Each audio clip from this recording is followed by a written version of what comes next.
Hi நண்பா, இந்த ஒரு வீடியோவில் நம்ம என்ன பார்க்க போகிறோம் அப்படின்னா, நடிகர் விஜய் சேதுபதி சார் நடிப்பில் வெளியான மகாராஜா திரைப்படம் முதல் நாளில் அட்வான்ஸ் புக்கிங் மூலம் மட்டும் எவ்வளோ கலெக்ஷன் இருக்குது அப்படின்றதான் இந்த ஒரு வீடியோவில் நம்ம டீட்டெயில் வந்து பார்க்க போகிறோம். அதுக்கு முன்னாடி மகாராஜா திரைப்படம் பார்த்தவங்க படம் எப்படி இருக்குது அப்படின்றத மறக்காமல் கமெண்ட் பண்ணுங்கள்.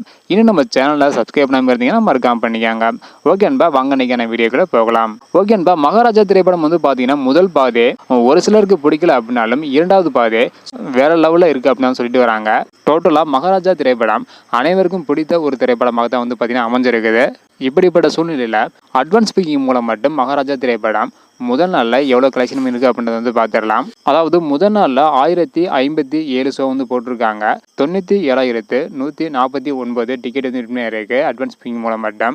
இதன் மூலம் 1,35,00,000 வரையும் அட்வான்ஸ் புக்கிங் மூலம் மட்டும் முதல் நாளில் கலெக்ஷன் பண்ணி இருக்கு.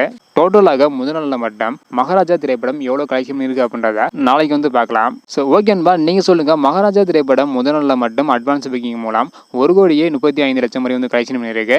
இதை பற்றி உங்களோட கருத்து என்ன? மகாராஜா திரைப்படம் பார்த்தவங்க படம் எப்படி இருக்குது அப்படின்றத மறக்காமல் கமெண்ட் பண்ணுங்கள். இந்த வீடியோ பார்த்தீங்கன்னா மறக்காமல் எல்லாருக்குமே ஷேர் பண்ணுங்கள். ஓகே அன்பா, தேங்க்யூ.